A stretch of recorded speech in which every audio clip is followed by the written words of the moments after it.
There's a quiet kind of power we don't talk about enough, the kind that doesn't yell, doesn't seek revenge, and doesn't need to prove anything. It's the power of someone who knows who they are, sets a boundary, and walks away without fanfare. When you're dealing with a narcissist, someone who thrives on control, validation, and emotional chaos, your greatest weapon is not cruelty, it's clarity. The moment you stop playing by their rules, their game collapses. Let me walk you through 5 psychological shifts, mind games, if you will, that don't just confuse a narcissist, they shake their ego at its core. We've been sold a distorted version of power, one that tells us power is loud, dominant, unyielding, that to protect ourselves, we need to control the people and situations around us. But real power, the kind that holds up under pressure, the kind that fosters peace, doesn't come from control. It comes from boundaries. Boundaries are not walls to keep people out. They're the framework we use to honor ourselves. They're the invisible lines we draw to say, this is where I end and you begin. This is what I allow in and this is what I refuse to carry. When you're in a relationship, personal, professional, or otherwise, with someone who operates from a place of entitlement or emotional manipulation, control often becomes their currency. They want your reaction. They want access to your time, your energy, your emotions, especially when it suits their ego. But here's the truth that flips their entire game. You don't owe anyone unlimited access to you. Saying no without a long explanation, choosing to walk away when a conversation turns toxic, protecting your peace without apology, that's not selfish. That's sacred. It's the brave act of choosing self-respect over dysfunction. Boundaries don't require aggression. They don't require guilt tripping or passive aggressiveness. In fact, the most effective boundaries are calm, clear, and consistent. They're less about controlling others and more about controlling what we tolerate. Let me be honest, setting boundaries is hard, especially if you were raised to believe that love means self-sacrifice or that being nice means always being available. Narcissists in particular will test your boundaries relentlessly. They'll push, guilt, provoke, and gaslight because your boundary is a threat to their illusion of power. But every time you hold your line with integrity, without explaining it away, without begging to be understood, you reclaim your power. Not power over them, power within you. Power that says, I don't need to yell to be heard. I don't need to stay to prove I care. I don't need to convince someone to respect me. You simply hold the boundary, and when it's crossed, you act not to punish, but to protect. That's the difference between control and courage. Control is about dominating others. Courage is about taking responsibility for your own life. So if you're feeling drained, diminished, or like you're constantly negotiating your worth, ask yourself, where do I need to stop controlling and start boundary setting? Because true power isn't about forcing others to change. It's about finally deciding that you don't have to lose yourself to be loved. That's not weakness. That's your power. Anchored, clear, and unapologetically yours. We grow up believing that closure is a neat, tidy conversation, a last word, a final explanation that somehow puts everything to rest. We're taught that if we just ask the right questions, get the right answers, or hear the right apology, then the story will end. We'll feel healed, we'll find peace. But here's the painful truth. With a narcissist, closure is often a myth. It's a trap disguised as a gift. because a narcissist rarely wants true closure. They want control. They want another chance to rewrite the narrative, to shift blame, to suck you back into the emotional storm. Chasing closure with a narcissist is like chasing a mirage in the desert. The more you run, the further it slips away. You find yourself exhausted, confused, second-guessing your reality. And that's exactly where they want you. But what if silence could be more powerful than any conversation? What if choosing not to chase closure was actually a radical act of self-love? Silence in this context is not submission, it's not defeat, it's a statement that says, I'm not available for your manipulation anymore. I will not exhaust myself trying to make you see what you refuse to acknowledge. Silence holds space for your own healing. It gives you the room to sit with your feelings without being pulled back into the chaos. It honors your truth even when the other person denies it, and it denies the narcissist the reaction they crave. Think about it. Narcissists thrive on drama, on emotional reactions. Your silence strips them of their audience. It forces them to confront the fact that you don't need their version of the story to move forward. You don't need their permission to close this chapter. Choosing silence is an act of courage. It's saying, I trust myself enough to find peace without your explanation. It's reclaiming your power to define your own ending, even if it's messy or incomplete. And yes, it's hard. It feels uncomfortable. It's tempting to reach out to ask why one more time, to seek that final validation that your pain was real. But every time you choose silence instead of engagement, you're building strength. You're rewriting the script, no longer as a victim waiting for resolution, but as a survivor choosing peace on your terms.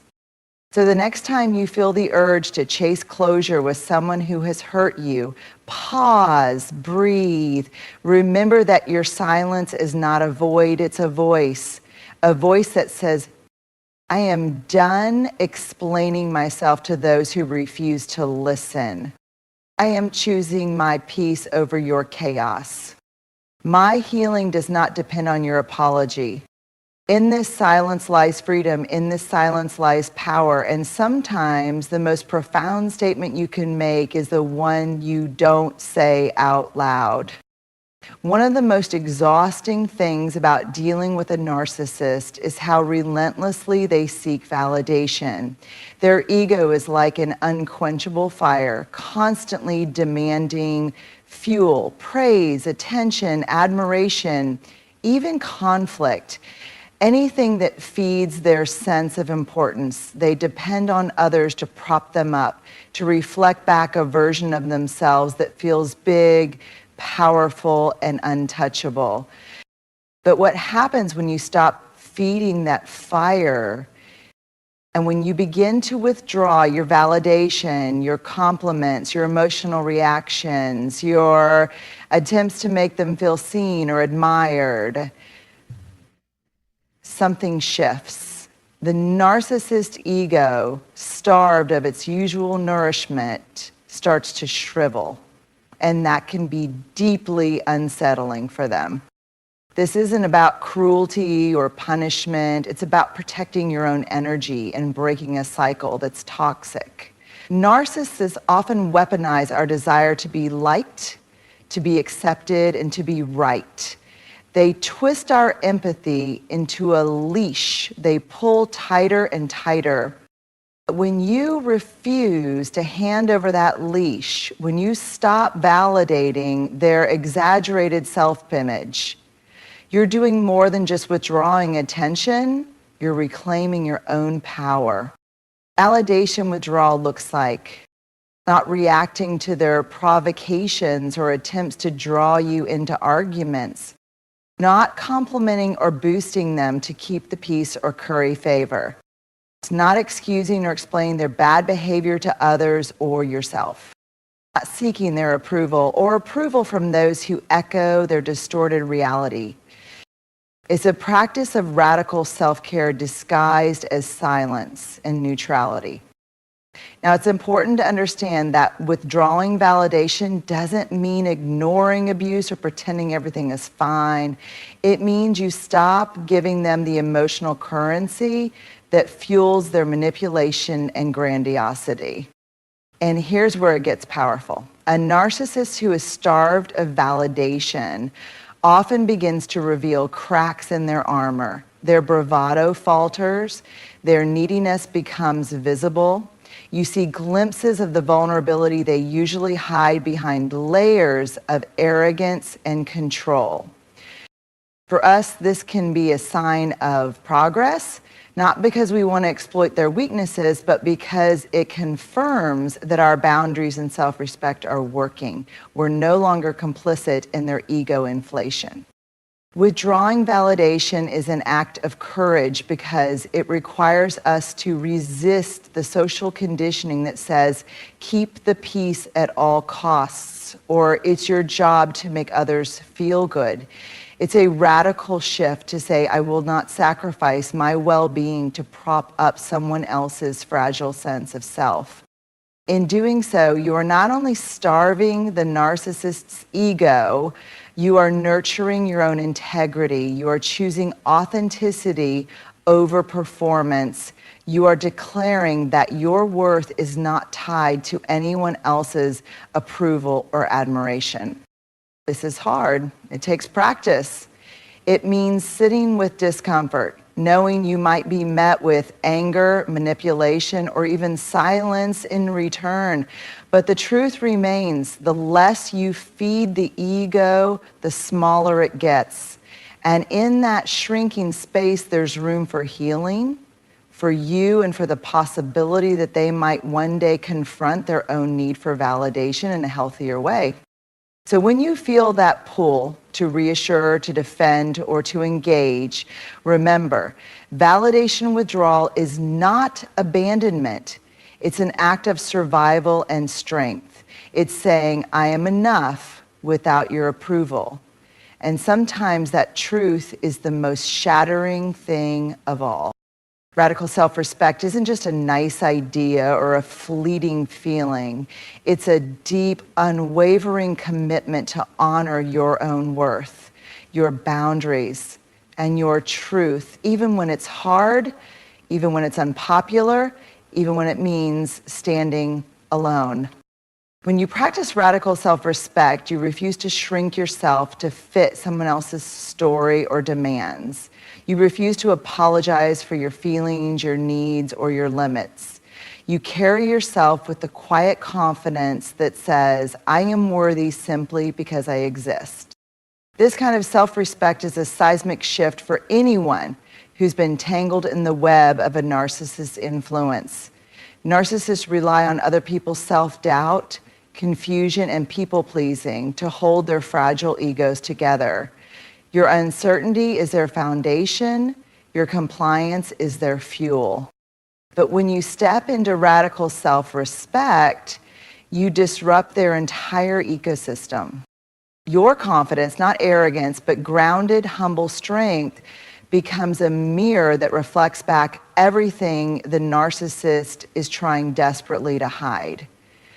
Your refusal to tolerate disrespect, your commitment to your own dignity, exposes the cracks in their grandiosity.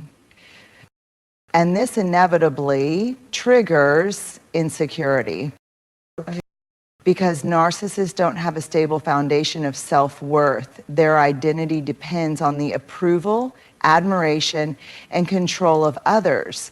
When you start to respect yourself in a way that doesn't need their validation, it unsettles them deeply. It's like holding up a light in a dark room they thought was safely hidden.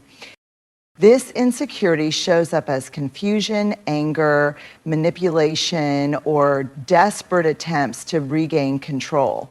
They may lash out, try to gaslight you, or attempt to undermine your confidence. But beneath the surface, it's fear. Fear that their control is slipping away. fear of being seen as powerless. For you, embracing radical self-respect means standing firm in the face of that fear. It means saying, I won't dim my light to make you comfortable. It means understanding that your worth isn't negotiable and that you have the right to protect your mental and emotional space fiercely. Radical self-respect is not about perfection. It's about progress. It's about forgiving yourself for moments when you faltered and recommitting to your dignity anyway. It's about showing up fully, imperfect, vulnerable, and brave. When you live from this place, you're not just protecting yourself from narcissistic manipulation, you're also creating a powerful ripple effect. You inspire others to reclaim their own worth, to stop apologizing for who they are, and to demand respect. So yes, radical self-respect triggers insecurity, but that's a good sign. It means you're doing the work that matters. You're not shrinking to fit a broken system. You're expanding into your true self. And in that expansion, you find freedom, you find peace, you find the kind of power that doesn't tear others down but builds you up, no matter what storms come your way. Empathy is often misunderstood as a gift that requires full access to another person's emotions, space, and vulnerabilities. But true empathy is something far more powerful and nuanced, especially when dealing with a narcissist or a manipulative individual. Empathy means understanding another's experience without losing yourself in it. It means holding compassion for someone's pain or struggle while also maintaining your boundaries and protecting your well-being. This kind of empathy is not an open door or an invitation to be used. It's a carefully guarded bridge, one that allows connection without surrender. Manipulators thrive on emotional access. They want to pull you into their world, to draw you into their stories, their dramas, and their justifications. They want to confuse you with their emotions, to overwhelm you with guilt or pity, to keep you tethered to their chaos. But when you practice empathy without giving them access, when you understand their pain without enabling their behavior, you become an enigma they can't easily manipulate. Think of it like this. Empathy is the light you shine on their experience. But you hold the switch. You decide how much light to let in and when to turn it off. You can acknowledge their suffering without absorbing it. You can see their brokenness without becoming a fixer or a hostage to their manipulation. This balance, empathy without access, is incredibly disorienting for someone who depends on control and emotional domination. They expect empathy to come with a price. Your time, your energy, your sanity. When that price isn't paid, their scripts start to unravel.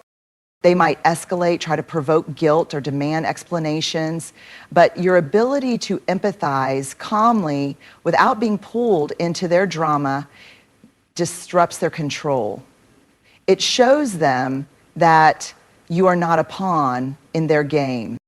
It's important to remember that empathy here is not about excusing bad behavior or tolerating abuse. It's about seeing the human behind the mask without sacrificing your safety or dignity. This kind of empathy requires courage and practice. It means learning to listen without becoming a therapist, to care without getting trapped, and to love without losing yourself.